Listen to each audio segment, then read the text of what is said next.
The funeral was supposed to be quiet. Ranger broke protocol at 3:47 p.m. The German shepherd lunged into the coffin, teeth bare at his own handler. The dead girl inside wasn't dead to him. The entire church froze. Gasps turned to screams. Mothers clutched children. Even seasoned officers felt their blood run cold. Ranger had never triggered all three reactions at once. Ranger's nose didn't search for breath. It searched for scent, the wrong scent. As his nose pressed against the child's still chest, he became rigid, his ears flattening against his skull. "What's wrong with him?" someone sobbed. "Why won't he leave her side?" But Ranger didn't move. He lay curled around her tiny body, shielding her from the living, growling at anyone who dared approach. And then he did something no one in the department had ever seen him do before. He bared his teeth at his own handler. At Bond's Unspoken, we believe every story between a human and their animal companion deserves to be heard. If you agree, please like, share, and subscribe. And don't forget to turn on notifications so you can join us every time another Bond speaks louder than words. Officer Ryan stood near the back, his heart hammering. He'd worked with Ranger for 3 years. The dog had faced armed suspects without flinching, tracked criminals through forests, never broken discipline. Yet here, in this quiet chapel, Ranger had become something else. His loyalty had become obsession, his grief into protection. What could make a trained K-9 reject every command he'd ever learned? The answer, Ryan feared, was something none of them wanted to face. Breaths came shallow. The church's air had weight, like inhaling through a wet blanket. Rows of mourners filled the pews, faces pale with disbelief. No one imagined they'd be saying goodbye to a child who hadn't learned to write her own name. At the center, beneath stained glass windows, rested a small white coffin trimmed with ivory lace. Inside lay 5-year-old Clara, golden curls brushed like silk, looking asleep. A pink dress draped her frame, a pearl bracelet on her wrist. But Ranger believed she wasn't gone. His behavior whispered a truth no one wanted to hear. Ranger's frame curled around the child with impossible tenderness. His dark muzzle rested against her shoulder, front legs draped over her torso like a shield. His eyes, usually sharp, were glassy but watchful. Every few seconds, his gaze shifted the crowd, scanning faces, muscles coiled. When Clara's mother tried to approach, Ranger's head snapped up. A low rumble vibrated through his chest. The woman froze. What was the dog protecting her daughter from? The mother stood trembling, tears streaming down her face. "He loved her," she whispered. "He waited for her every afternoon." The funeral director, Gordon, stood wringing his hands. "We've never seen this. He hasn't eaten or drank in 36 hours. Just guards her." Officer Carter stepped forward. "Easy, boy." But as his fingers neared the coffin, Ranger's lips peeled back. A sharp bark erupted. Carter stumbled backward, shocked. Why would Ranger snap at him? Whispers spread like wildfire. What's he trying to tell us? Does he know something? Ryan watched his dog and felt cold certainty settle in his bones. Ranger wasn't confused. He was transmitting a message no human had deciphered. The dog's training was built on detecting danger, reading lies, sensing hidden truths. He wasn't mourning. He was accusing. But who? The answer was wearing a badge 3 rows back. But Ryan wasn't ready to see it yet. Then Ranger's body went rigid. His ears swiveled toward the back. Slowly, he turned and locked eyes with a man near the exit. Officer Derek Vance, the newest member of their precinct. First on the scene the day Clara died. Ranger's growl returned, deeper, more furious. The sound rolled like thunder. Vance stood motionless, face pale, hands trembling. The crowd fell silent. Every eye followed the dog's gaze. What did Ranger know that they didn't? Ryan felt pieces shift, forming a picture he didn't want to see. Ranger had been there that day. He'd seen everything. Now, in this sacred space, he pointed an accusation no one could ignore. As the growl intensified, vibrating through wooden floors, Ryan stepped forward. He needed answers, and Ranger was the only one who had them. Ranger made his choice at the picket fence. He chose the girl with the cookie. The consequences would cost a child life. But that choice began weeks before, on a Tuesday, when nothing seemed out of place in Willow Creek. Officer Ryan had been patrolling the Maple Grove subdivision that day, responding to reports of suspicious vehicles. Ranger moved beside him with disciplined precision, nose low, every sense alert. They turned onto Sycamore Lane, a street lined with identical mailboxes and trimmed hedges. That's when Ranger froze mid-step. Not the alert freeze he used for danger. Something softer. Something curious. A tiny giggle floated from behind a weathered picket fence. Ryan tensed, hand moving to his sidearm. Then a small face appeared between the slats. Golden curls, button nose, eyes the color of summer sky. She couldn't have been more than 4 years old. In her palm sat a half-eaten cookie, crumbling with every breath. "Doggy," she squeaked, "you're the biggest puppy I ever saw." The cookie crumbled on his tongue, not bacon, but better, because it came with a giggle. This was the same dog who had taken down a violent felon last month, who had tracked a missing dementia patient through 3 miles of swamp. Yet here he sat, tail wagging slightly, transfixed by a child with a cookie. Clara pushed the fence gate open without hesitation and walked straight to him. She placed the cookie directly in his waiting jaws. Ryan stared in disbelief. Ranger never took food from strangers. It was rule number 1. But for her, he broke it. From that afternoon forward, Clara waited. Every day at 3:30, she'd plant herself on her porch steps, small bag of treats clutched in her hands. The moment Ranger and Ryan turned the corner, she'd sprint barefoot across the grass, ribbons bouncing in her hair.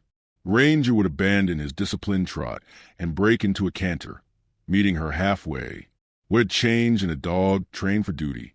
Her mother, Margaret, would watch from the kitchen window, hands covered in dish soap, face soft with wonder.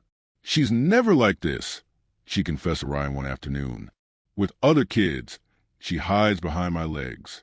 But that dog, he pulls her out of her shell." Ryan watched Clara braid dandelions into Ranger's collar, while the enormous dog sat perfectly still, as if honored by the gesture. "He's different around her," Ryan admitted. "I've never seen him so gentle." On the 7th Tuesday, Ryan found a dandelion crown on the patrol car dash. Ranger had carried it there like evidence. The dog was building a case for joy. When Clara stumbled and skinned her knee, Ranger would lie beside her, licking her hand until she stopped crying. When thunderstorms rolled through Willow Creek, Clara would press her face into his fur, and Ranger would position himself between her and the windows, a living shield against the sky's fury. Ryan began rearranging their patrol route just to pass her house. He told himself it was community relations, but deep down he knew the truth.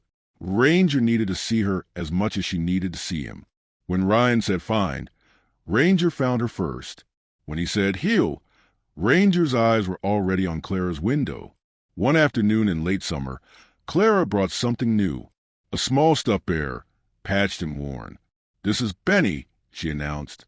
"He's scared of bad guys. Can Ranger protect him too?" The German shepherd sniffed the toy carefully, then picked it up gently in his teeth and carried it to his patrol car. He placed it on the front seat like evidence from a crime scene. Clara clapped her hands, delighted. From that day forward, Benny rode shotgun on every patrol. Winter arrived, and still they met. Christmas morning, Ryan found a small package on the patrol car's windshield. Inside, a handmade scarf, clumsily knitted, clearly child-sized but stretched to ridiculous proportions. A note read, "For Ranger, so he doesn't get cold." Ryan wrapped around the dog's neck. Ranger wore it for 3 full shifts before it unraveled, but no one understood how deep that bond ran until the morning of March 17th, the day their routine shattered forever, the day Ranger arrived at her house and found only silence, the day the German shepherd stood on her empty porch, whimpering, and refused to leave for 6 straight hours. Because somewhere in his bones, in the way he read the world through scent and vibration and temperature shifts, Ranger already knew Clara was in danger, and he was too late to stop it. March 17th began with sunlight streaming through Clara's bedroom window like liquid gold. She woke before her alarm, tiny feet hitting the floorboards with a drum roll of excitement. Today was treat day. She had saved 3 pieces of bacon from breakfast, wrapping them in a napkin she hid under her pillow. Ranger loved bacon more than anything. She could already picture his ears perking up, his tail becoming a helicopter blade of joy. Her mother, Margaret, tied a sky-blue ribbon into those golden curls. "Now remember," she warned gently, "stay in the yard. Don't go past the mailbox." Clara nodded, but her eyes were already on the window, searching for a patrol car that always turned the corner at 3:42. She knew the exact time. She timed it with her Mickey Mouse watch. But 3:42 came and went. No rumble of engine. No flash of lights. Clara sat on the porch step, the bacon growing cold in her fist. Her mother called her inside for a snack, but Clara refused. "He'll come. He always comes." What she didn't know was that 3 miles away, Officer Ryan was kneeling beside a flipped vehicle on Highway 9, directing Ranger through debris. A multi-car pileup had rerouted every available unit. Ranger had whined when they turned away from Maple Grove, sensing the broken promise. Margaret's shadow fell across the porch. Clara didn't look up. "Stay where I can see you," she called from the kitchen window. Clara nodded. Clutching her ball and her stuffed bear, Benny, she sang to herself, twirling in circles, the blue ribbon spinning. The ball slipped from her fingers. It bounced once, twice, rolling toward the curb. Clara didn't think. She chased it, giggling. Her world narrowed to the bouncing red sphere. The black SUV turned onto Sycamore Lane at 5:23. Officer Derek Vance wasn't supposed to be in this neighborhood. His assigned sector was the industrial district, miles away. But his phone had buzzed with a message 10 minutes earlier. "Need to talk." Urgent. M. The initial M stood for Marcus Thorne, Assistant Chief. Vance hadn't questioned it. He drove too fast for a residential street. One hand on the wheel, eyes flicking between the road and his phone. Margaret saw it first.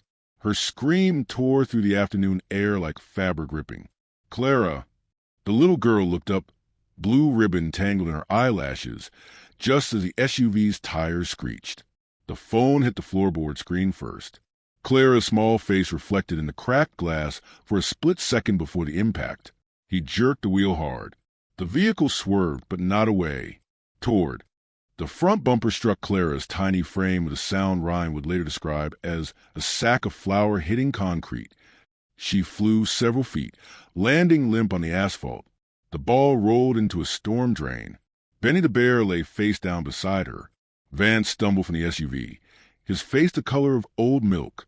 "I didn't see her," he shouted into the sudden gathering of neighbors. She came out of nowhere, but Margaret was already cradling her daughter, screaming for help, for God, for anyone. Clara's chest rose and fell in shallow, unnatural gasps. Her pink dress was torn at the shoulder. Ryan arrived 9 minutes later, tires smoking. Before the car stopped, Ranger leapt from the open door, hitting the pavement at a dead sprint. He skidded to Clara's side, whining, licking her face, nudging her hands with his nose.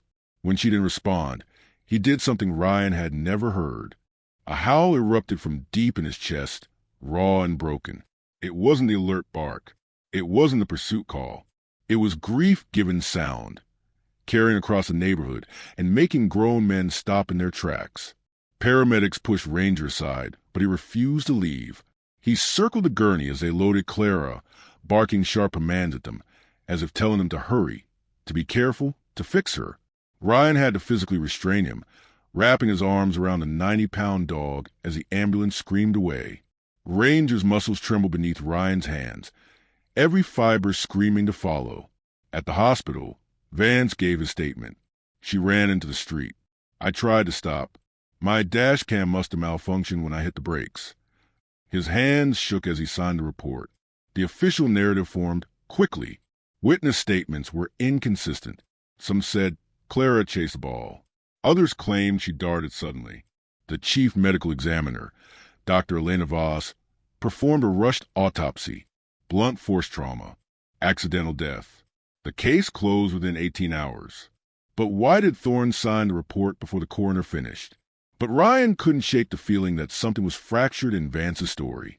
The man kept glancing at his phone, then at the exit, He never looked at Margaret, never apologized. When Ryan asked why he'd been on Sycamore Lane, Vance's answer came too fast.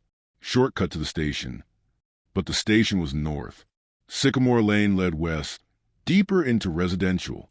Ranger had watched the entire exchange in the hallway, his eyes never leaving Vance's hands. Those hands smelled of fear and something else. Metallic, angular. The scent of a phone that had been clutched too tight. That night, Ranger refused to eat. He lay by the front door, nose pressed to the crack, waiting for Clara. When Ryan tried to lead him to his bed, the dog growled softly. Not at Ryan, at the memory, at the truth he couldn't speak. Because Ranger remembered something from that afternoon that no report mentioned. He remembered Vance's SUV had been idling 2 houses down from Clara's for 12 minutes before the ball rolled into the street. He remembered the engine was already running. He remembered the scent of coffee and cigarettes from inside the vehicle, neither of which Vance claimed to have had. And most damning, he remembered that when Clara stepped off the curb, the SUV's wheels had already begun to roll forward, not swerving away, but accelerating. The chief filed the paperwork. Ranger filed his teeth. Only one of them was done with the case. Ryan chose the dog over the badge. The consequences would come later. Carter appeared in the doorway, 2 cups of coffee in hand. You're not going to find what you're looking for in there, he said quietly. Who's they? Carter set a cup down, glancing over his shoulder. Thorne's office signed off on the final draft. Vance's statement was the only witness account included. All the neighbor interviews? Redacted. Ryan felt his jaw tighten. Why would Thorne? He stopped mid-sentence as Ranger, lying beneath the desk, suddenly lifted his head. A low growl vibrated from his chest, aimed at the squad room door. Assistant Chief Marcus Thorne stood there, pristine uniform, face unreadable. Officer Ryan, Thorne said, his voice smooth as polished glass. Burning the midnight oil? Ryan stood, instinctively straightening. Just reviewing the Vance case, sir. Some details seemed incomplete. Thorne's smile didn't reach his eyes. The case is closed. Best to move on. Focus on your upcoming performance review. Your daughter's birthday is next month. Isn't it, Ryan? 4th grade. Miss Klein's class. Be a shame if she had to celebrate alone. The threat, wrapped in silk, landed heavy. Thorne turned, leaving behind only the faint scent of expensive cologne and authority. Ranger's growl deepened, hackles rising. Carter exhaled shakily. That wasn't subtle. Ryan sat back down, fingers trembling with anger. He just told me to bury a child's death or lose my career. He pulled up the dashcam log on his computer. The system showed Vance's unit camera had been listed as malfunctioning and sent for repair. But the repair ticket was blank. No technician signature. No parts ordered. As if someone had created a ghost record. Cameras don't malfunction like that, Carter muttered. Not those models. Someone turned it off manually. Ranger suddenly scrambled from under the desk, nose pressed the floor, tracking something invisible. He led Ryan to the evidence locker, a restricted area. His paw scraped at a specific locker, E12. Ryan's key card beeped access denied. 3 times. But Carter's senior card worked. Inside wasn't evidence from Clara's case. It was Vance's personal duffel bag, logged in after his shift. Ranger's claws clicked on locker E12 in a rhythm Ryan recognized. The staccato beat of an alert call. When Ryan unzipped it, the smell hit him first. Coffee, cigarettes, and underneath, a child's pink hair ribbon, stained with mud. That's not possible, Carter whispered. Vance said he never got close to her before the impact. Ranger's bark was sharp, affirmative. He'd smelled this ribbon before, on the street near the storm drain where it had fallen from Clara's hair, which meant Vance had been at the scene earlier, much earlier, before the ball rolled, before the screams, before the accident. But Thorne didn't know about the second SIM card in Ryan's phone. Ranger did. The forest swallowed them whole. Ranger's nose stayed glued to the ground, paws silent on pine needles, but his body thrummed with electric urgency. Ryan followed, flashlight beam cutting through darkness, so thick it felt solid. Every snap made him flinch. This was a place officers avoided. No cameras, no patrol routes, just wilderness and rumors of old evidence dumps. Ranger had never led him here. Why now? The dog veered left, nose lifting, sending something on the air itself. He let out a single, sharp bark that echoed off tree trunks like a gunshot. Then he sprinted. Ryan ran to keep up, branches whipping his face. The German shepherd stopped at a fallen oak, its trunk hollowed with age. Ranger scratched furiously at the rotten wood, sending splinters flying. Ranger's teeth pulled the waterproof pouch from the hollow. He dropped it at Ryan's feet and stepped back. The evidence wasn't his to hold. His hands shook as he aimed the flashlight. The first image showed Clara on her porch, dated March 10th. The second, Clara in her backyard, March 12th. The third, a close-up of her small face through a car window, March 14th. Someone had been watching her for days. Systematically. Professionally. The final photo made Ryan's blood freeze. Clara's mother, Margaret, walking into the station, a file in hand, dated March 15th, the day before the accident. Carter caught up. What did you... He saw the photos and his words died. Oh, God! Ranger barked again at a second hollow. Inside was a burner phone, still charged. Ryan pressed the power button. One number in the call log, repeated daily for 2 weeks. The contact name, MT, Marcus Thorne. The last call came at 5:19 p.m. on March 17th, for minutes before Vance's SUV killed Clara. Ryan's thumb hovered over the text message icon. Should he? He tapped it. The messages were fragments of a plan. She'd filed a complaint. Handle it before it goes public. Make it look clean. The mother can't prove anything if there's no witness. And the final message, sent at 5:18 p.m. Now, Ryan's stomach heaved. This wasn't a cover-up of an accident. It was a cover-up of a murder they had staged to look accidental. Clara's mother had filed a harassment complaint against Thorne, something to do with unwanted advances after a traffic stop. Thorne had seen his career about to implode, so he'd ordered Clara silenced. A child erased to protect a badge. Ranger suddenly stiffened, ears swiveling toward the blackness beyond the trees. His growl returned, low and controlled, the sound he made when a suspect was hiding nearby. Ryan clicked off his flashlight. Carter froze. They listened. At first, nothing, then the faint crunch of leaves. Deliberate, slow, getting closer. Someone was in the woods with them. Someone who knew what they'd found. Ryan's hand moved to his service weapon. Ranger's body coiled, ready to charge. The footsteps stopped. Whoever had gone still, listening just as they were. But why did the forest smell of Thorne's cologne if he was at the station? Carter's radio crackled with a voice they didn't recognize. Confirm coordinates. Thorne wants them liquidated. But Ranger had other ideas. He slipped silently into the underbrush, a ghost in the darkness, tracking the intruder. Ryan wanted to call him back, but the dog was already gone. A moment later, a man's voice cursed sharply in the distance. Then running. Ranger burst back into the clearing. Something in his teeth, a police-issue glove, size large, the kind senior officers wore for formal events. Thorne's size. Ryan stared at it.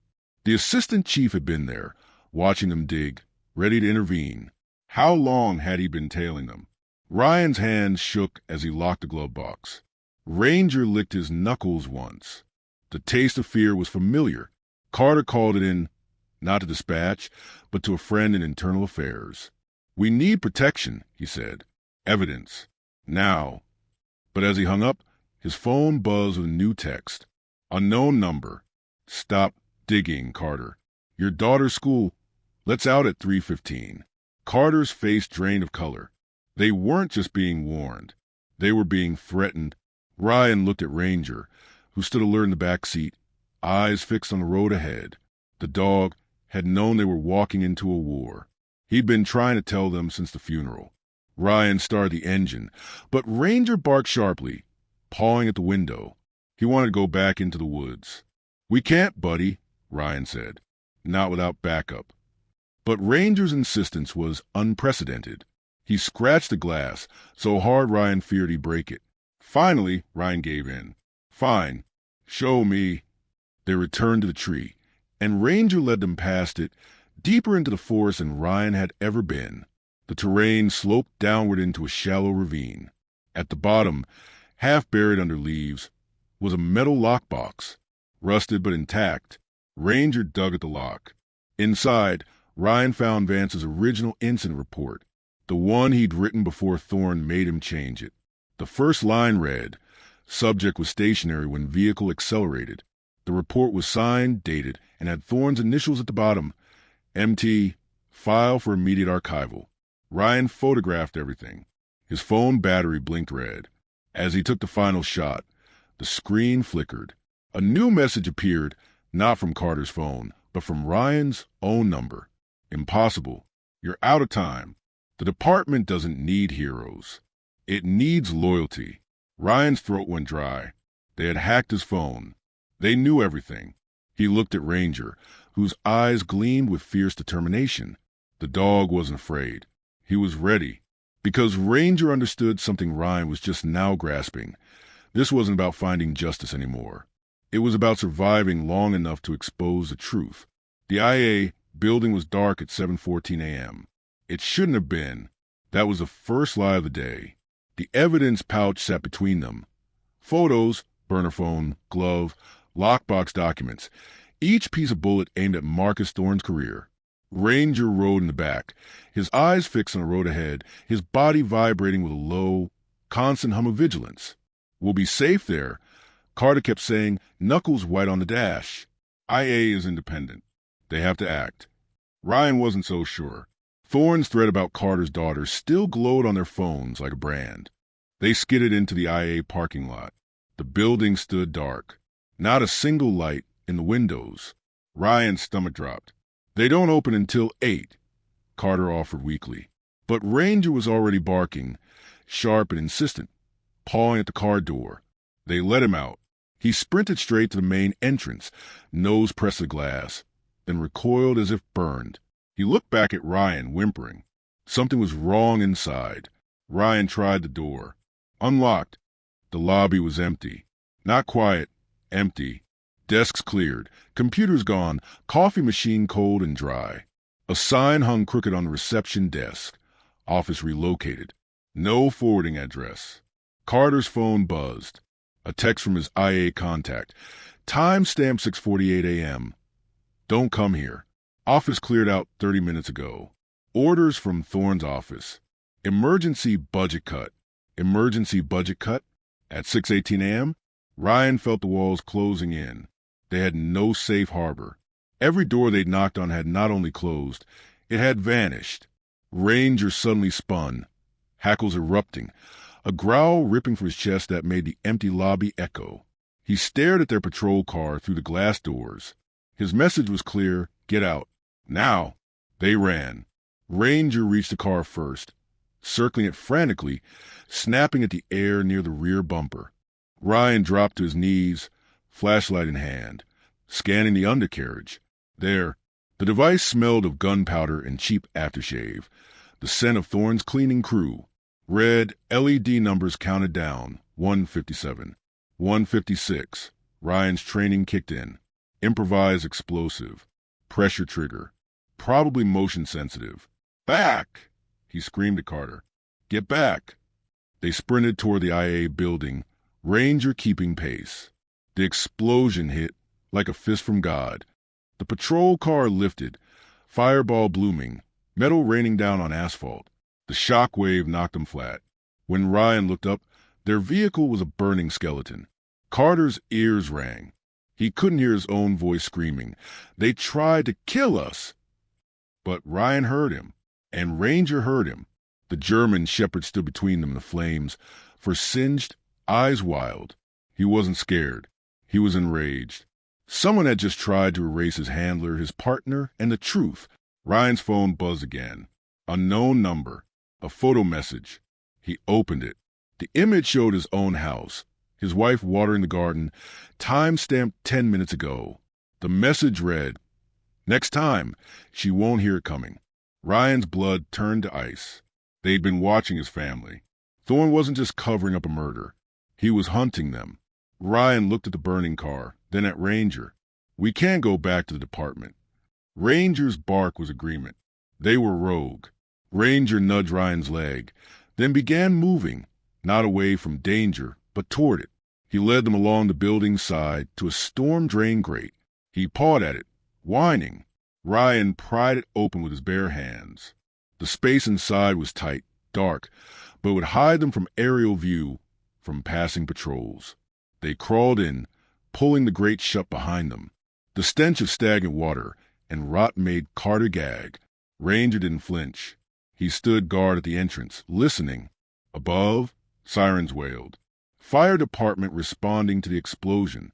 But no one was looking for survivors. They were looking for bodies to recover. In the darkness, Ryan's phone lit up. Another message. This one from a number he recognized, his old partner, Detective Frank Morales, retired 2 years ago. "Heard you stepped on Thorn's tail. Need backup?" Ryan's fingers flew across the screen. "We have evidence. Thorn ordered a hit on a child. Now he's bombing cops." The reply came instantly. "Meet me at the old marina. Warehouse 7. Come alone. Trust no one." Ryan looked at Carter. "Morales. He says he can help." Carter's face was gray. "Can we trust him?" Ranger turned from the grate, walked to Ryan, and pressed his head against his chest. The dog's breathing was steady, calm. If Morales had been a threat, Ranger would have sensed it. That was enough. They waited until nightfall, moving through back alleys, avoiding main streets. Ranger navigated like a shadow, guiding them through drainage ditches, behind dumpsters, across empty lots. Twice he froze, pulling them into hiding as patrol cars cruised past. Cars that shouldn't have been searching for them, but were. Thorne had put out an alert. Ryan Carter, wanted for questioning regarding destruction of police property. The irony burned. They reached the marina at 9:47 p.m. Warehouse 7 sat at the far end, windows boarded, door hanging loose. Morales waited inside, face illuminated by a single lantern. He looked older, harder. "You brought the dog," he said. "Good. He'll know if I'm lying." Morales listened as Ryan laid out the evidence. He didn't interrupt. When Ryan finished, the retired detective exhaled slowly. "Thorne's been dirty for years. Sexual harassment payouts, evidence tampering, witness intimidation. The department's been protecting him because he knows where the bodies are buried." He paused.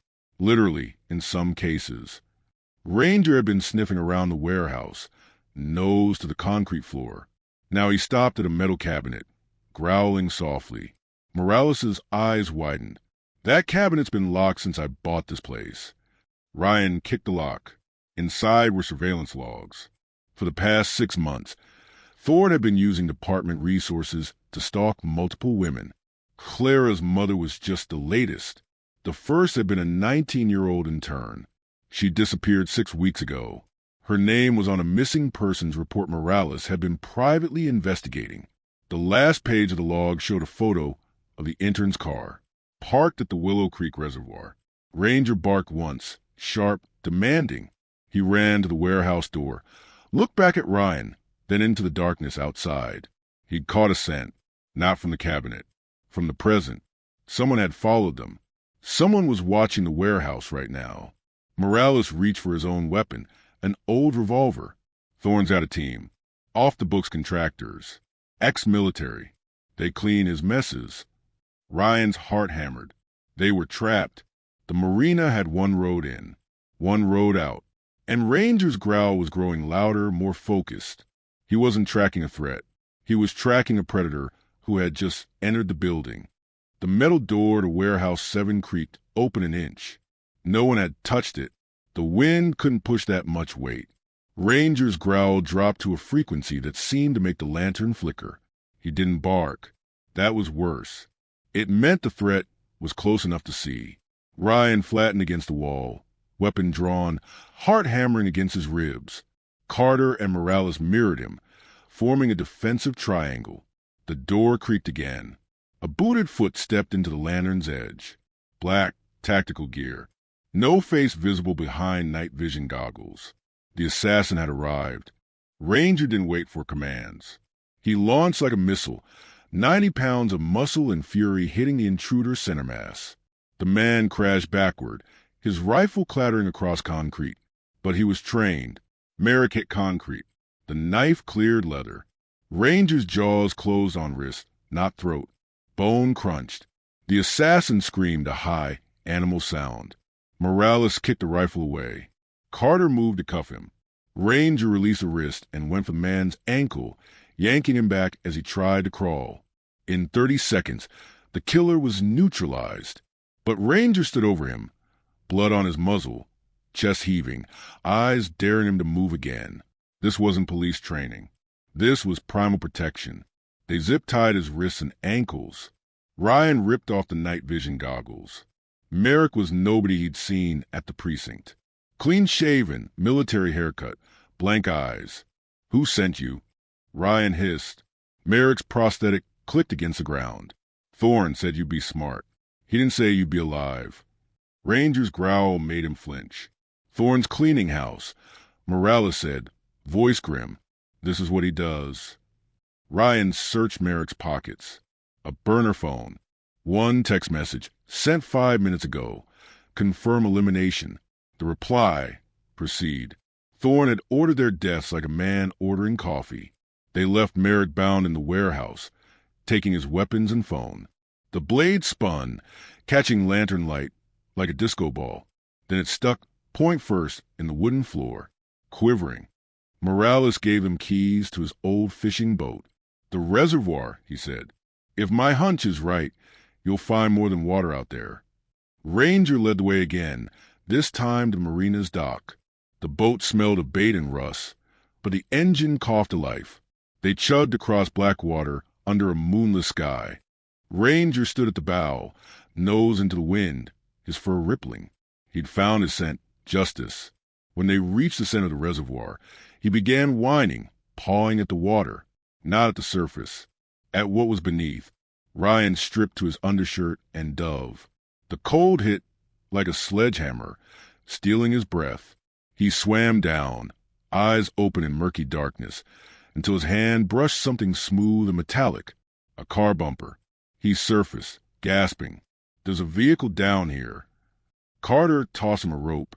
Ryan secured it to the bumper, and they used the boat's winch to haul it up.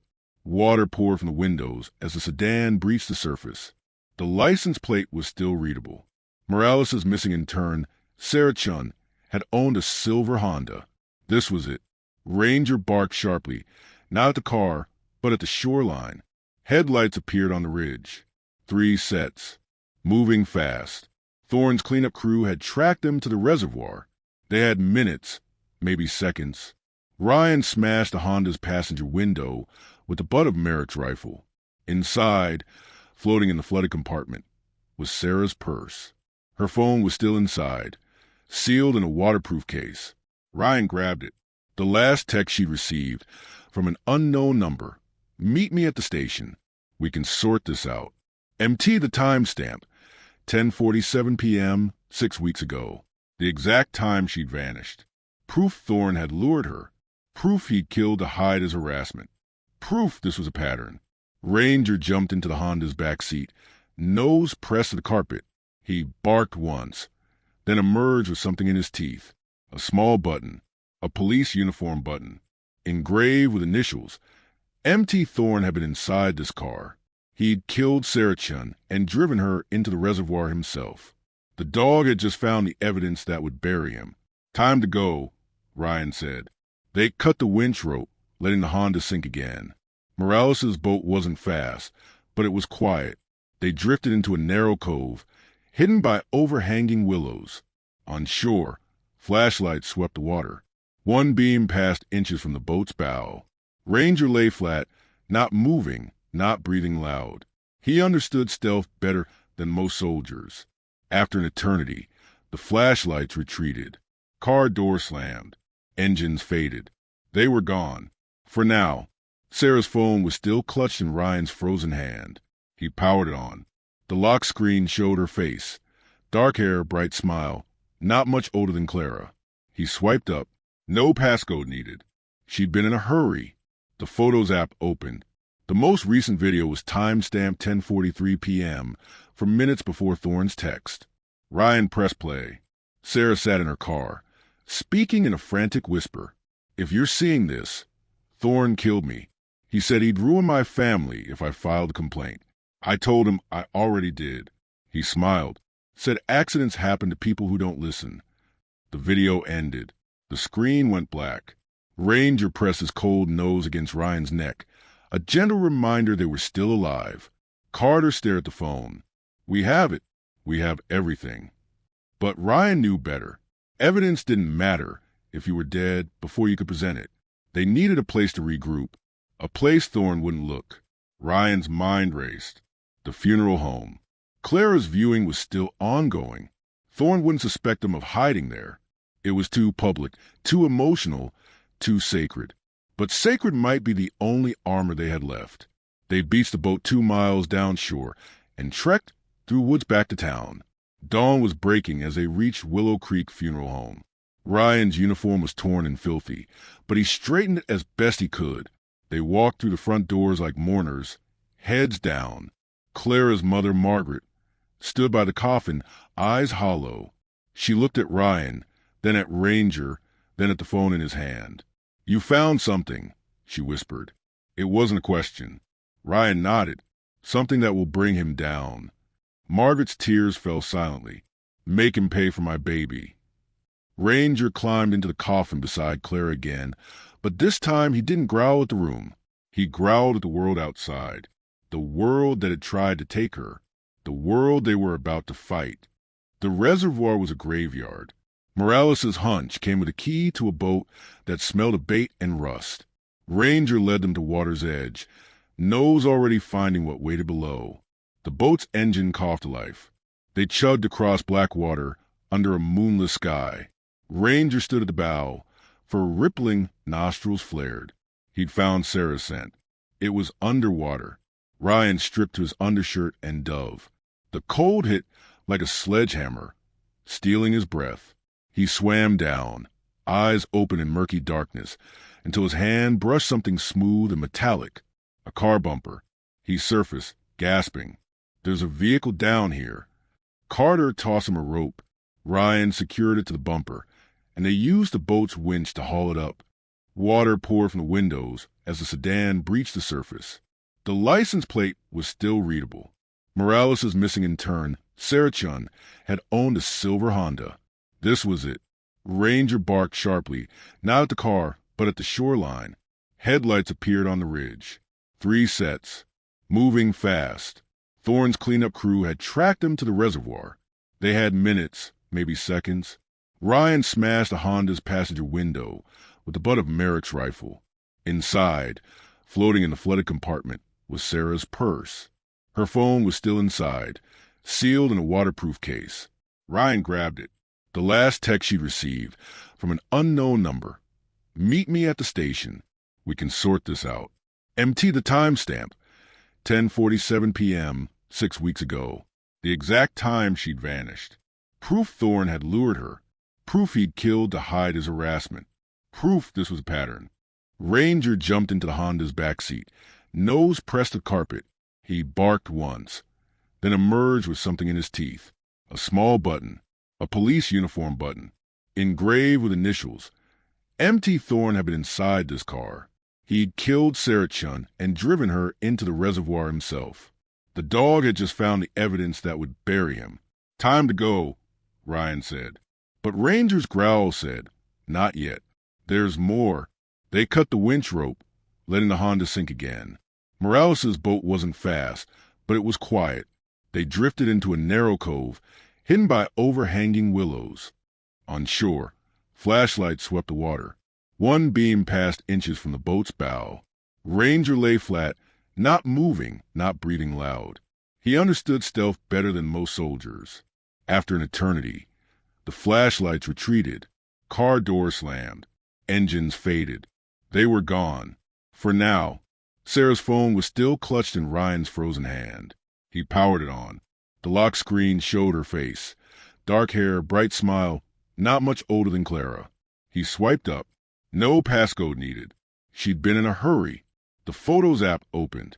The most recent video was timestamped 10:43 p.m. for minutes before Thorne's text. Ryan pressed play. Sarah sat in her car, speaking in a frantic whisper. "If you're seeing this, Thorne killed me. He said he'd ruin my family if I filed a complaint. I told him I already did." He smiled, said accidents happen to people who don't listen. The video ended. The screen went black. Ranger pressed his cold nose against Ryan's neck, a gentle reminder they were still alive. Carter stared at the phone. "We have it. We have everything." But Ryan knew better. Evidence didn't matter if you were dead before you could present it. They needed a place to regroup, a place Thorne wouldn't look. Ryan's mind raced. The funeral home. Clara's viewing was still ongoing. Thorne wouldn't suspect them of hiding there. It was too public, too emotional, too sacred. But sacred might be the only armor they had left. They beached the boat 2 miles downshore and trekked through woods back to town. Dawn was breaking as they reached Willow Creek Funeral Home. Ryan's uniform was torn and filthy, but he straightened it as best he could. They walked through the front doors like mourners, heads down. Clara's mother, Margaret, stood by the coffin, eyes hollow. She looked at Ryan, then at Ranger, then at the phone in his hand. "You found something," she whispered. It wasn't a question.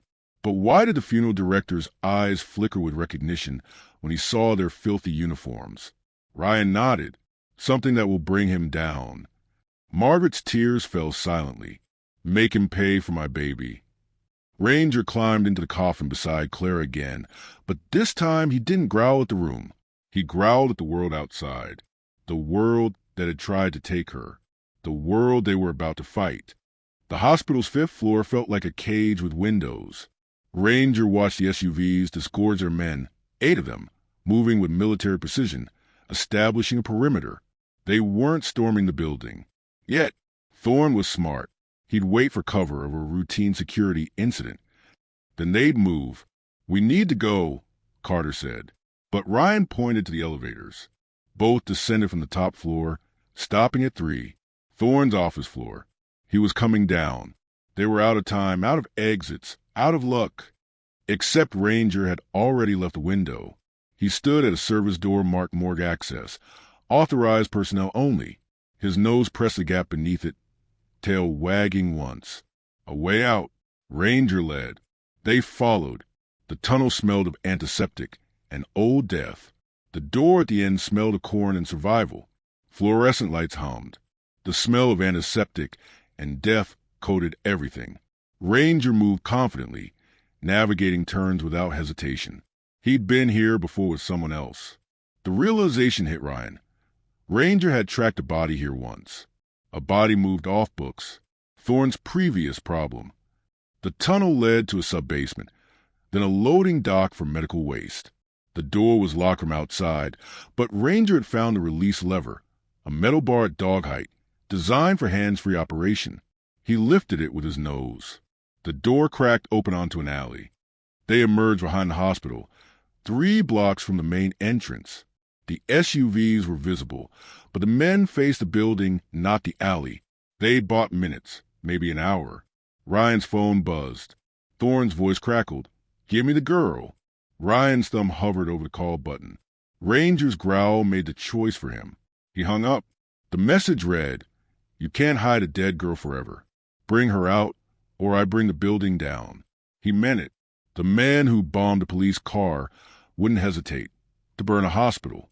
Ryan looked at Clara, pale and fragile on the gurney. They needed a safe house. But where? Thorne's reach touched every precinct, every municipal building, every official channel. Margaret spoke up, voice steady for the first time. "My sister's farm. It's 30 miles out. No police database. Cash only. Thorne doesn't know she exists."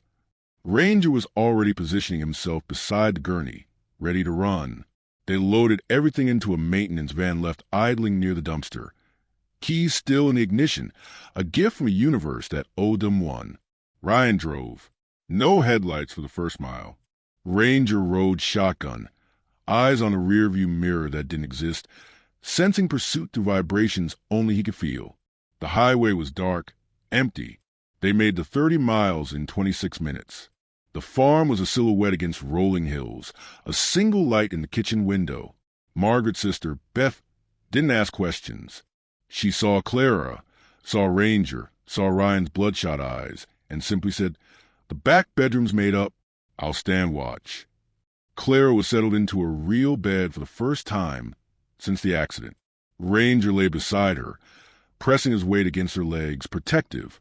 Beth brought coffee, then disappeared outside with a rifle. The silence was overwhelming. Too much quiet after too much chaos. Ryan stared at Clara's face, at the blue ribbon still tangled in her hair. "Why her?" he whispered.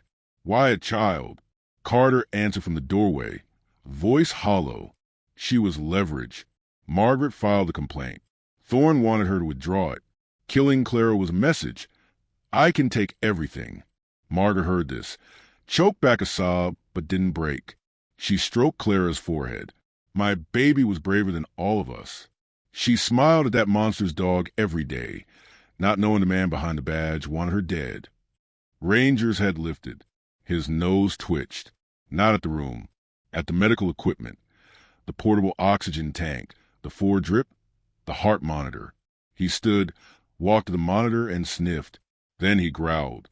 The same growl he'd given Thorne at the funeral. He smelled Thorne here, on equipment that had never been near the assistant chief. Unless... Ryan's hand trembled as he unscrewed the oxygen tank's regulator. The initials were scratched deep, fresh enough to leave brass shavings on Ryan's fingers. MT. Thorne had accessed this equipment before it was assigned to Clara. He'd been in her hospital room. Not recently. Days before the accident. He'd been planning her death from the moment Margaret filed a complaint. The accident was Plan B. The poison flowers were Plan A. This, tampering with her life support, had been Plan C. Thorne wasn't covering up a murder. He was failing to complete one. Carter's phone rang. Not a text. A call. He answered on speaker, knowing it was Thorne. "You have something that doesn't belong to me," Thorne said, voice calm. "A phone. A button. Some photos. I'm willing to trade." Ryan leaned close. "What could you possibly trade?" Thorne's laugh was chilling. "Your life. Carter's life. The mother's life. I'll let you walk away.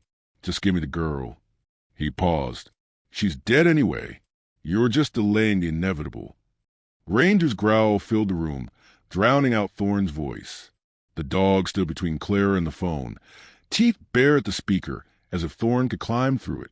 Ryan hung up. They wouldn't trade. They'd fight, and Thorne's next move would be his last. Because Ryan now understood the final piece. Thorne had used his own scent to mark Clara's equipment. His arrogance, his belief that no one would ever check, that no dog could ever testify. But Ranger had, and in a court of law, AK-9 scent identification was admissible. Thorne had just signed his own confession.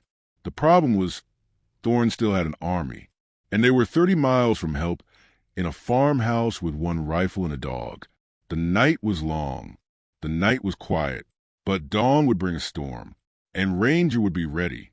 The first bullet shattered the kitchen window at 5:47 a.m. Not a warning shot. A kill shot. It tore through the wall where Ryan's head had been 3 seconds earlier. Ranger had growled, low and urgent, and Ryan had instinctively ducked.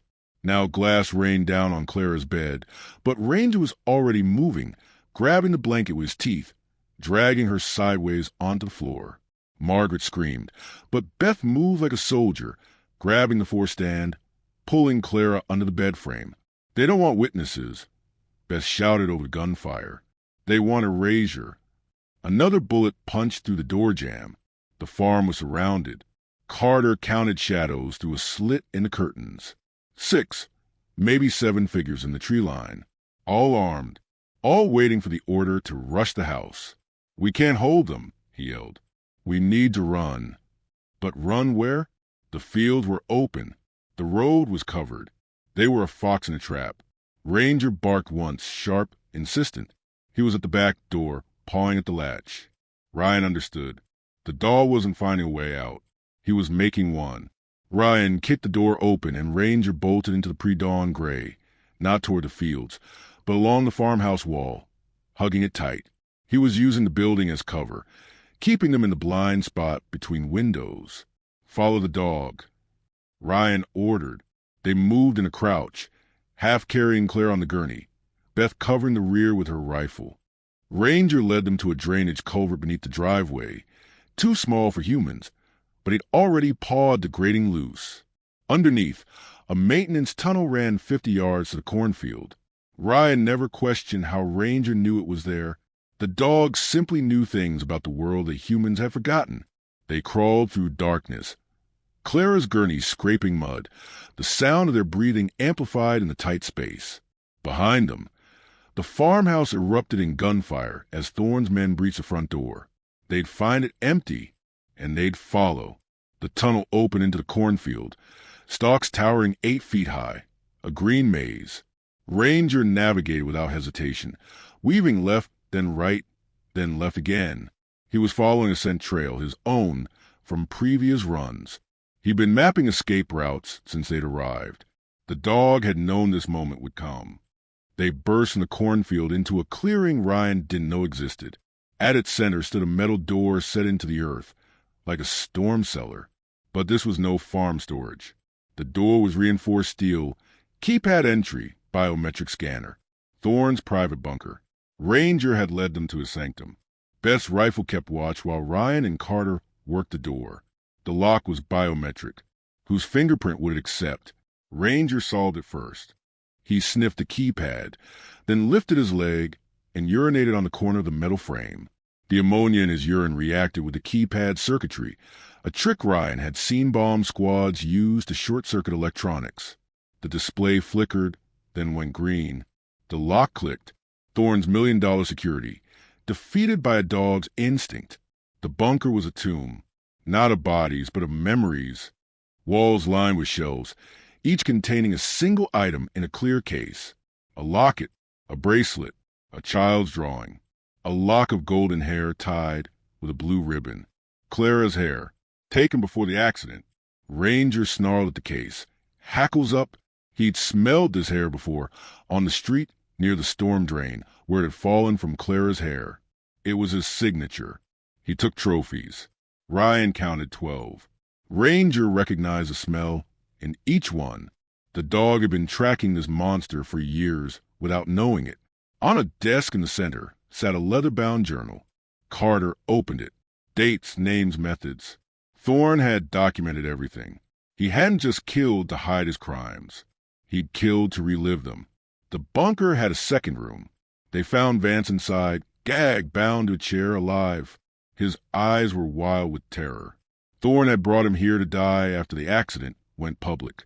Vance thrashed, making muffled screams. Ryan cut his bonds. "He was going to kill me," Vance gasped. "Said I was loose end." He'd already killed the intern. He showed me her picture. Ranger sniffed Vance, then growled softly. The scent of fear was real, but the scent of guilt was still there. Vance had followed orders. He'd killed Clara, even if Thorne had given the command. He wasn't innocent, but he was a witness. Vance wasn't bound with rope. He was bound with Thorne's old uniform ties. The circle was closing. Outside, a helicopter thumped overhead. Thorne's voice crackled through a loudspeaker. "Ryan, Carter, I'll give you one chance. Send out the girl. The rest of you can walk." He was lying. They all knew it. Ranger moved to the bunker's entrance, positioning himself in the doorway, a black silhouette against the morning light. He was done running. This was where they'd make their stand. But Ryan had a better idea. He grabbed Thorne's journal, the photos, the trophies, and shoved them into a waterproof bag. "We can't win a firefight," he said, "but we can win in court if we live that long." Vance stood, trembling. "I have recordings. In my locker at the station. Thorne admitting everything." He looked at Ranger. The dog was right, about all of it. But before they could move, the bunker door slammed shut. From outside, someone had locked them in. Thorne's voice came through the intercom system built into the wall. "You found my collection. How sentimental. Now you can join it." Gas began hissing through vents in the ceiling. Odorless. Ranger started to sway. Vance collapsed first, then Carter. Ryan felt his knees buckle. The last thing he saw was Ranger, still standing, still growling, refusing to fall. The last thing he heard was Thorne's laugh. The last thing he thought was, Clara is still alive, and if we die here, she dies with us. The gas smelled like nothing, which made it worse. Ryan's vision tunneled. He saw Carter slumped against the wall, Vance face down on the concrete, and Ranger still standing, legs locked, refusing to surrender. Thorne's voice over the intercom was distant, amused. They told me German shepherds were smart. I guess this one just doesn't know when to quit. Ranger's growl was weaker now, but his eyes blazed. He took a step forward, then another, each movement a war against a collapsing nervous system. Ryan wanted to call him back, but his tongue was thick, useless. The dog reached the gas vent, the source of the poison. He sniffed it, then did something Ryan had never seen. He raised his leg and urinated directly into the vent. Ranger's piss hit the vent. The air turned yellow. The bunker choked on its own poison. The vent sputtered, choked, then spat out black smoke. The emergency purge system kicked in, triggered by the contamination. Bunker protocol. Seal the room. Vent outside. Lock down for decontamination. The door lock released with a pneumatic gasp. Fresh air flooded in. Ryan crawled to the door, dragging Carter and Vance by their collars. Ranger helped, pulling Vance's pant leg with his teeth. They spilled into the cornfield, gasping, vomiting, but alive. The helicopter still hovered, but Thorne's voice had gone silent. He knew they'd escaped. He'd be coming. Fast. Vance came to first, coughing, tears streaming. He has a fail-safe, he choked out. If he's ever exposed, he burns everything. People, evidence, everything. Ryan's blood ran cold. Thorne would kill Clara's mother. He'd kill the department. He'd burn Willow Creek to ash before letting his empire fall. They ran for the farmhouse, but smoke already billowed from his windows. Thorne had set it ablaze as a distraction, a funeral pyre for the evidence they'd left behind. Margaret stood in the yard, watching her sister's home burn, face blank with shock. Beth was nowhere to be seen. She went back for my medication, Margaret whispered. She never came out. Ryan's heart cracked. Another life. Another innocent. Ranger barked sharply, not at the fire, but at the tree line. A figure emerged, walking slowly. Thorne, in full uniform, metals glinting in firelight. In his hand, he held a remote detonator. In his other, a phone. I have your wife, Ryan, he said, voice amplified through the phone speaker. She's in the trunk of my car. You have 60 seconds to decide. Give me Clara or I blow the house with all of you in it. Ryan's choice wasn't between lives. It was between fears. He chose Clara's. Ryan's world narrowed to a point. His wife, his partner, a child. The remote in Thorne's hand could be a bluff. Or it could be real. Carter's phone buzzed. A live video feed. In a dark trunk, bound and gagged, was Ryan's wife, Sarah. She was alive. For now. Thorne's smile was victory itself. Tick-tock. Margaret stepped forward, hands raised. Take me instead. I'm the one who filed a complaint. I'm the one you want. Thorne laughed. You're nothing.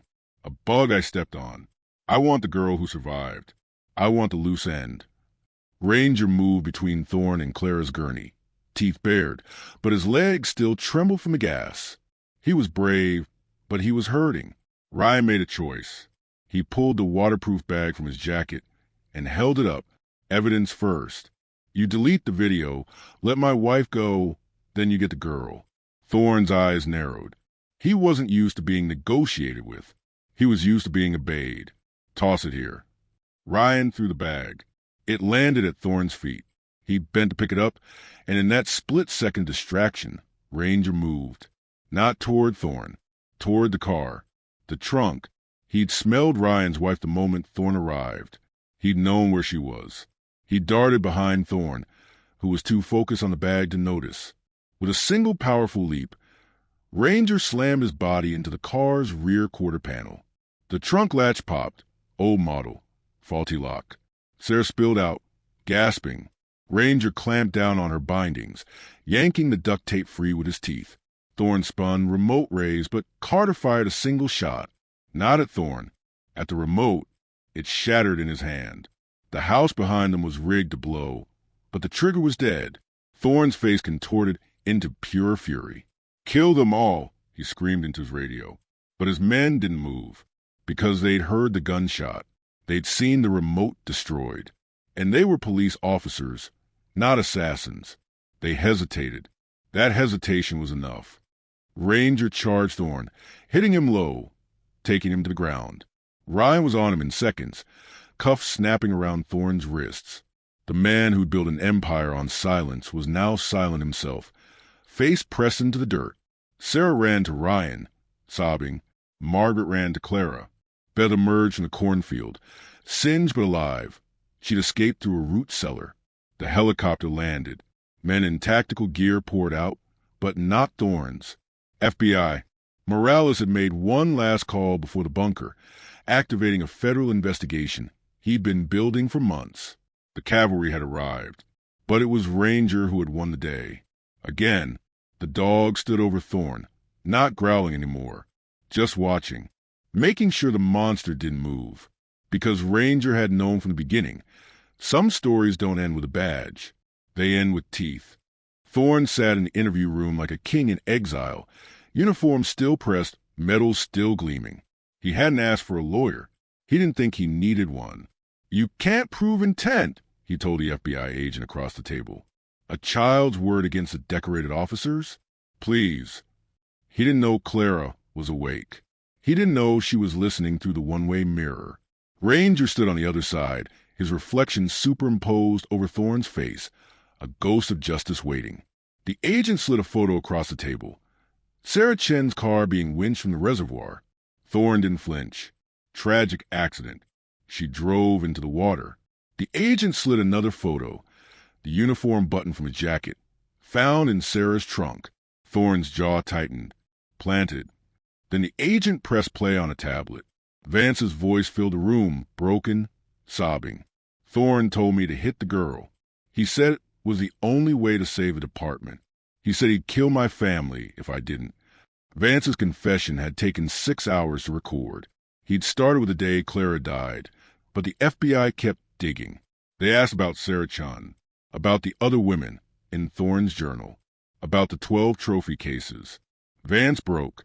He described how Thorne had lured Sarah to the station with a promise to drop harassment charges against another officer, how he'd cornered her in the evidence room, how she'd fought back, screaming, and Thorne had pressed his hand over her mouth until she stopped breathing.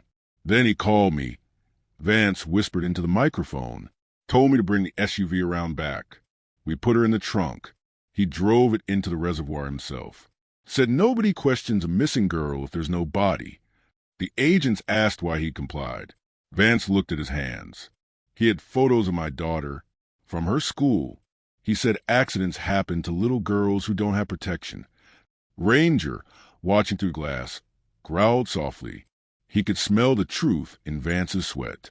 It was pure fear, not manipulation. Vance had been a puppet with his family's strings pulled by a monster. The commendation ceremony was supposed to be private. Too much publicity could taint the trial, but the department insisted. Ranger had saved lives, exposed corruption, brought down an assistant chief. He deserved recognition. They held it in the precinct's small courtyard. A dozen officers present, a podium, a plaque. Ryan stood at attention, his wife Sarah beside him, her hand in his. Carter was there, still recovering from gas inhalation, his voice a rasp. Margaret wheeled Clara out in a chair, the girl wrapped in blankets, eyes open but distant. The chief of police, a new appointee from the state capitol, began speaking. "Today we honor AK-9 who refused to let justice die." Ranger sat at Ryan's side, ears up, staring at the plaque, his name etched in brass. It meant nothing to him. He only cared that Clara was breathing. But Clara wasn't just breathing. She was listening. The chief mentioned Thorne's name. Clara's hand twitched on the blanket. Her mother noticed. "Sweetheart." Clara's eyes focused. For the first time since the accident, they were clear. She opened her mouth. No sound came. She tried again. A whisper, paper-thin. "That man!" Margaret leaned close. "Which man, baby?" Clara's finger lifted, trembling, pointing not at the plaque, not at Ranger, but at the window where Thorne was being held in observation. "He grabbed me," she whispered. Before the car. The courtyard fell silent. The chief stopped mid-sentence. Ryan felt his world tilt. Clara remembered. She'd been conscious when Thorne pulled her from a yard. She'd felt his hands on her arms, his breath on her face. He'd been there, not Vance. Vance had just driven. Thorne had delivered. Ranger had known. From the moment he'd sniffed Thorne's scent on the oxygen tank, on the ribbon, on the wind at the funeral, he'd known the assistant chief had touched Clara while she was alive. The German shepherd walked to Clara's chair, pressed his head into her lap. She wrapped her fingers in his fur. "Shaddy," she whispered, her childhood nickname for him. "You tried to tell them." Her voice grew stronger. "He said my mommy was a liar. He said bad things happen to liars' babies. Then he pushed me." She demonstrated, small hands shoving air. I fell into the road.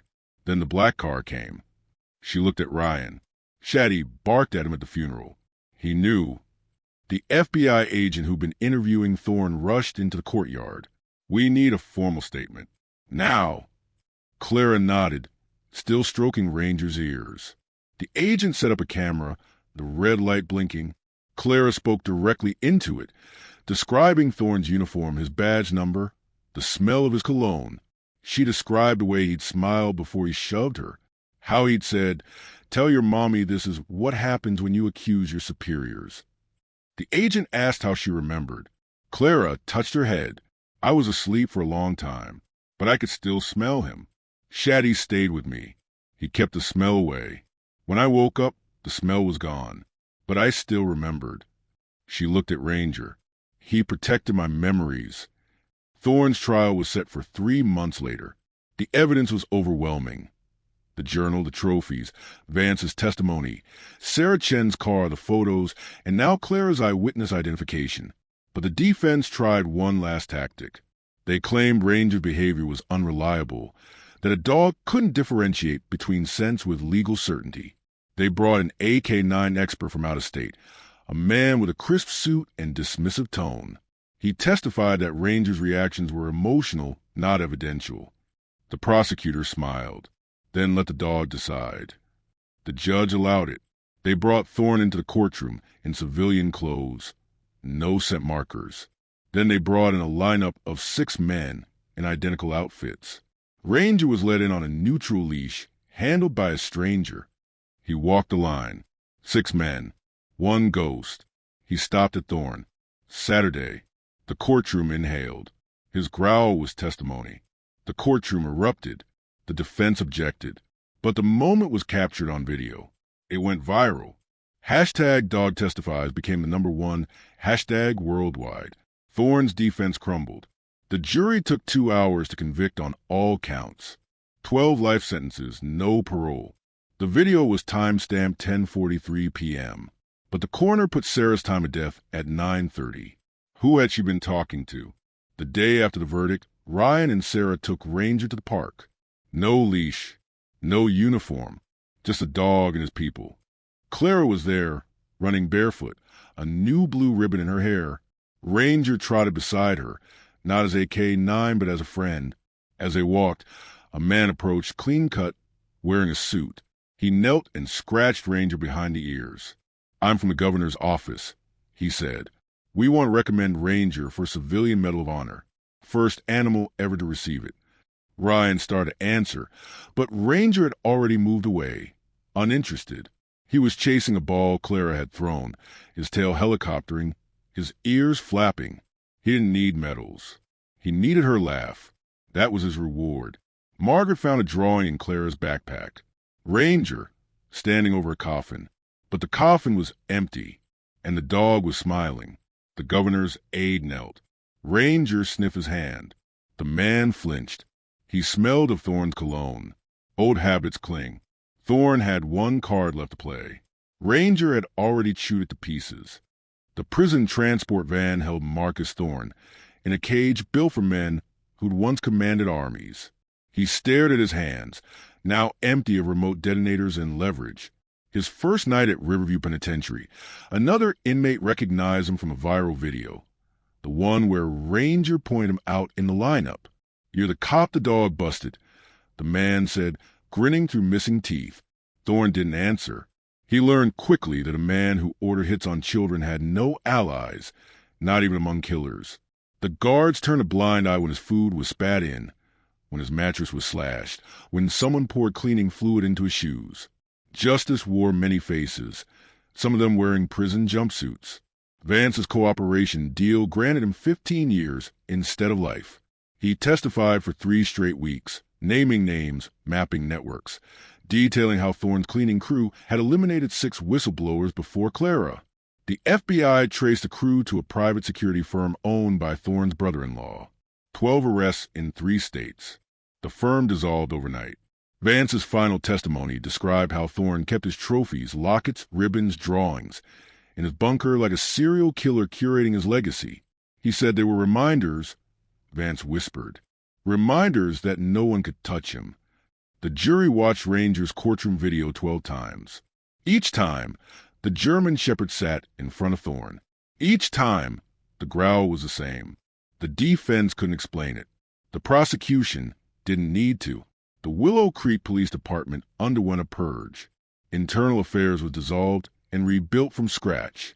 The new chief, Diane Porter from the state capitol, fired 23 officers tied to Thorne's network. She promoted Carter to sergeant and offered Ryan a lieutenant's commission. He declined. "I'm a handler," he said, "not a politician." Porter understood. She gave him open-ended leave instead. "Take care of that dog," she said. "He's the best detective we ever had." Ranger's retirement ceremony was held on the same grass where he'd trained. The plaque was small, Ranger K9 unit, retired with honor. He wore his collar, not his vest. When Ryan removed the leash for the last time, Ranger didn't run. He sat, waiting for a command that would never come. The transition to civilian life was seamless for Clara and jarring for Ranger. Without a badge, he didn't know his place. He'd patrolled Orion's small backyard for hours, sniffing bushes, marking perimeter, waiting for a threat that never came. Clara would call him. "Shaddy, come sit." He'd look at her, then at Ryan, as if asking permission. "You're off duty, buddy," Ryan would say. "Go be a dog." It took 3 weeks. The day he finally understood, he stopped patrolling and started playing. Chasing balls, rolling in grass, sleeping on Clara's bed. The vest hung in Ryan's garage, next to the old leash. Sometimes Ranger would sniff it, tail wagging slowly, remembering. Then he returned to Clara's side. That was his new post. Margaret sold a house on Sycamore Lane. Too many memories. She moved with Clara and Beth to a town 2 counties over. Enrolled Clara in a new school where no one knew her story. But Ranger visited every weekend. He'd sit in the car for the hour-long drive, nose to the window, his reflection showing a dog at peace. When they arrived, Clara would run to him, and he'd let her hug him until she let go. No growling, no tension, just the weight of a child pressed against his side. Ryan watched them and realized the story hadn't ended at the funeral. It had begun there. The moment Ranger climbed into that coffin wasn't grief.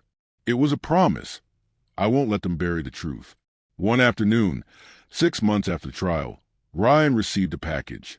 The package smelled of gasoline and old leather, the same smell as Thorne's bunker. It had been sent before his arrest. Inside, a leather-bound journal, its pages filled with handwritten notes.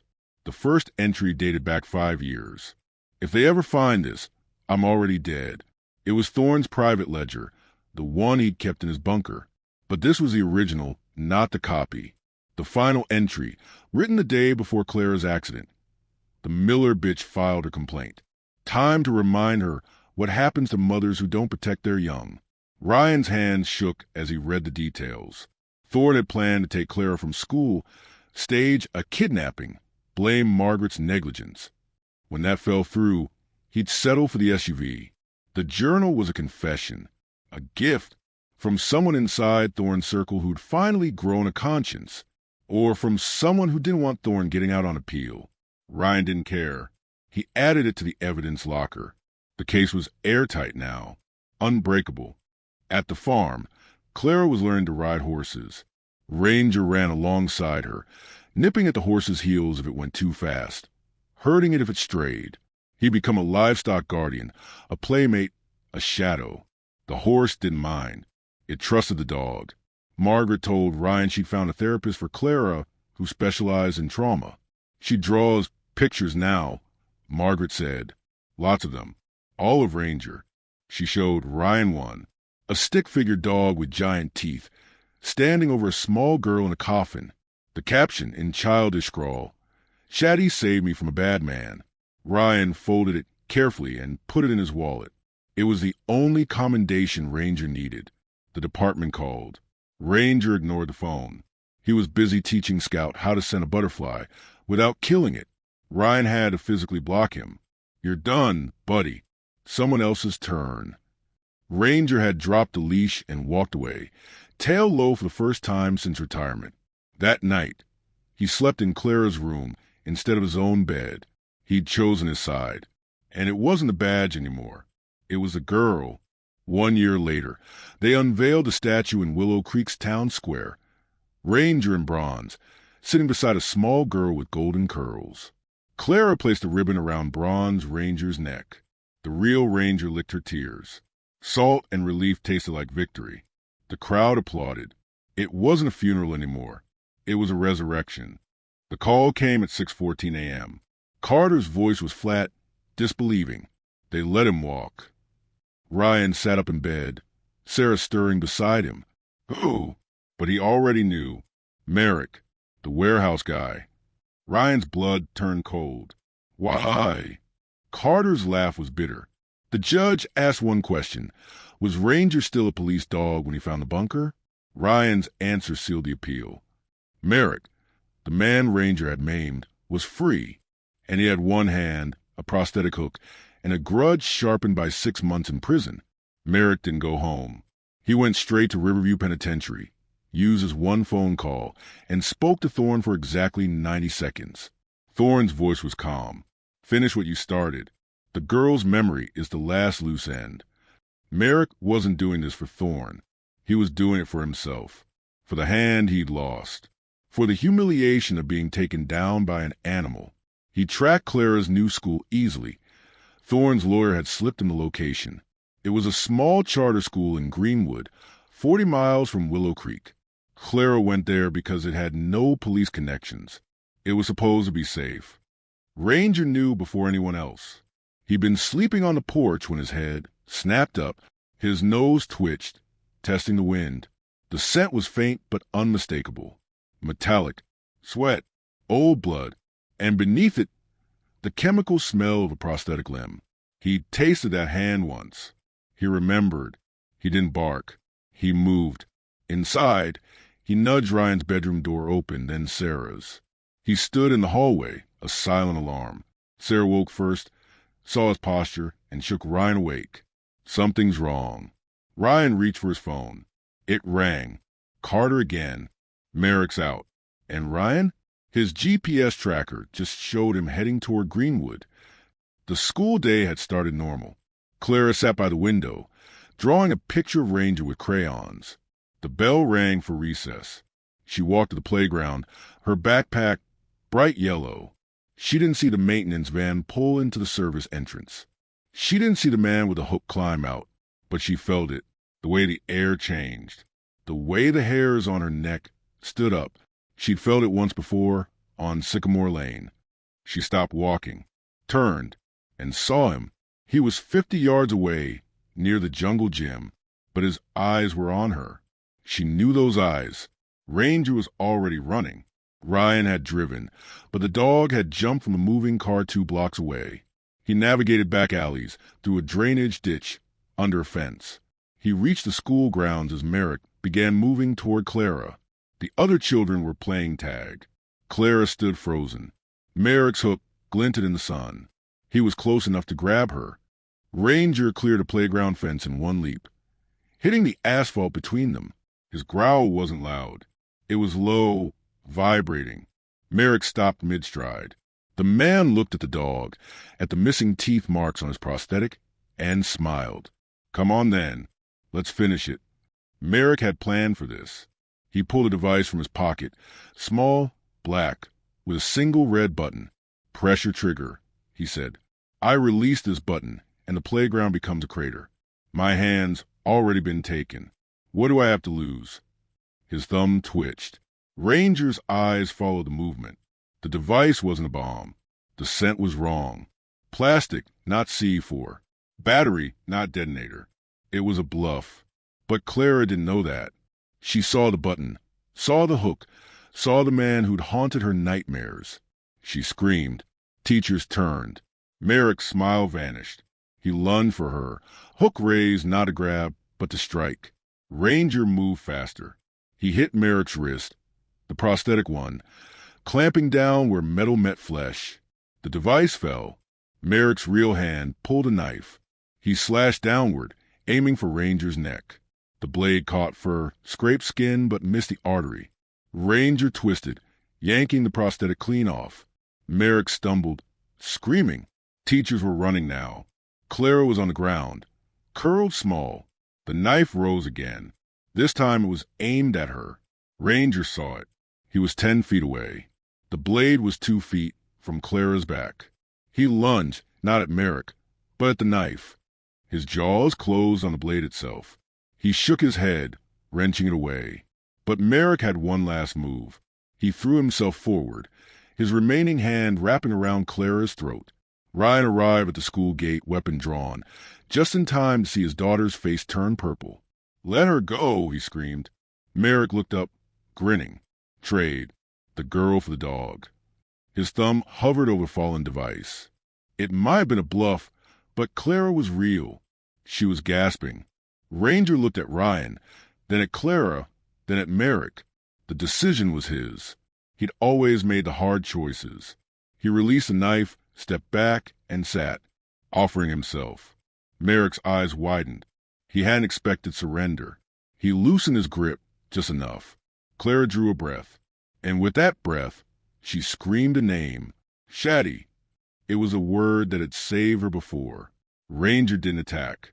He waited. Merrick stood, pulling Clara up with him. "Walk with me," he told Ryan. "You, the girl, the dog. We take a drive. When I'm safe, I let her go." He was lying. They all knew it, but Ryan had no choice. He dropped his weapon. "Okay, let's go." They walked toward the van. Merrick opened the back door. "Get in." Clara was shoved forward. Ranger moved to follow. But as Merrick's hand left Clara's throat to close the door, Ranger made his move. He grabbed Clara's yellow backpack strap with his teeth and yanked her backward. She tumbled into Ryan's arms. Merrick roared, diving for the device. His thumb pressed a button. Nothing happened. Ranger sniffed the device once. Then he sat. The bomb that wasn't a bomb. The bluff called by a dog's nose. But Merrick's rage was real. He lunged at Ranger with the prosthetic's jagged metal end, aiming for the spine. Ryan's weapon was on the ground, too far. Clara's face was buried in his chest.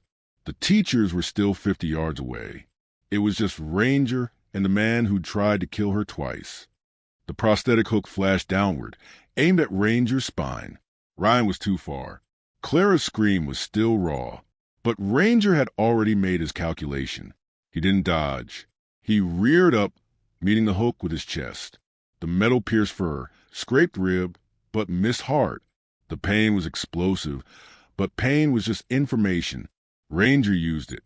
As Merrick's momentum carried him forward, the dog twisted, clamping his jaws on a man's remaining wrist. He held it against the ground. The prosthetic was useless now. Merrick thrashed, but Ranger had 90 pounds in fury on his side. The teachers reached him first, tackling Merrick. Ryan grabbed Clara, pulling her away. Police sirens wailed. Merrick screamed as he was cuffed. He was supposed to be dead, Thorne promised. The words were a confession. Ranger released a wrist and limped to Clara. Blood matted his fur. He pressed his head into her stomach, checking. She was shaking but whole. She wrapped her arms around his neck. "Shaddy, you stayed." He had. He always would. Merrick's trial was swift. Thorne's involvement added 5 life sentences. The prosecution played the playground footage. Ranger's sacrifice was viewed by millions. But the moment that broke the courtroom was when Clara testified. Small voice, big chair. She described a man who grabbed her. "But I knew it was him," she said, pointing at Merrick, "because Shaddy growled the same way." The jury convicted in 40 minutes. The department held a ceremony, not for Ranger, but for Clara, a celebration of survival. They invited the entire town. The funeral home that had held her coffin now held flowers and balloons. Ranger walked beside her down the aisle, no vest, no leash. The same aisle where he'd once growled at mourners. Now he greeted them, tail wagging.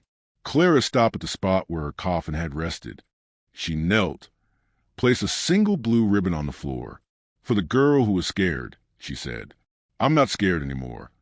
Ranger licked her face. The crowd applauded. It wasn't a funeral anymore.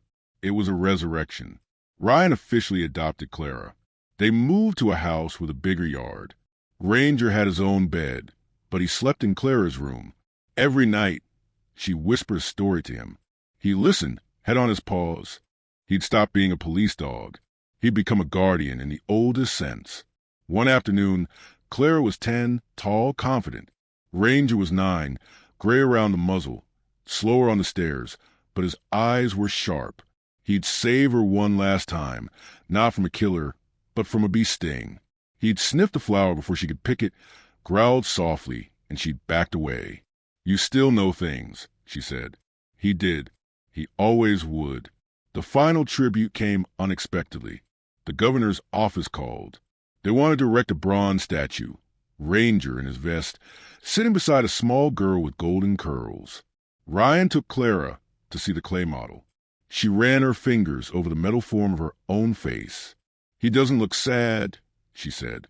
The artist had captured Ranger's protective stance, but his tail was slightly raised, his eyes forward. Hopeful.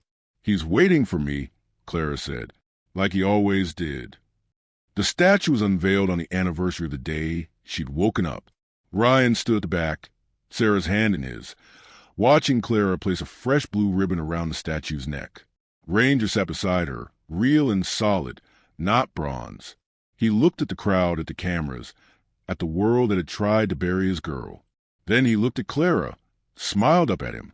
He stood, walked to her, and did what he'd done in that funeral home so long ago. He climbed onto the statue's base and lay down beside the metal girl, resting his head on her bronze lap. But this time he didn't growl. He closed his eyes. The pose was the same. The meaning was opposite. He wasn't guarding death anymore. He was guarding memory. At the farm, Clara threw a ball. Ranger caught it. The sun set behind them. The leash stayed in the garage. Merrick looked at his prosthetic, then at Ranger. He took my hand. The officer nodded. The dog takes what threatens his girl. Ranger dropped the ball at Clara's feet. Behind them, a new patrol car turned onto Farm Road. The driver wasn't in uniform, and Ranger's growl returned. If stories like this touch your heart, don't forget to like, share, and subscribe to Bonds Unspoken. Every click helps us share more incredible moments that celebrate the bond between humans and animals. And be sure to turn on the notification bell so you never miss a story that reminds us what true loyalty feels like.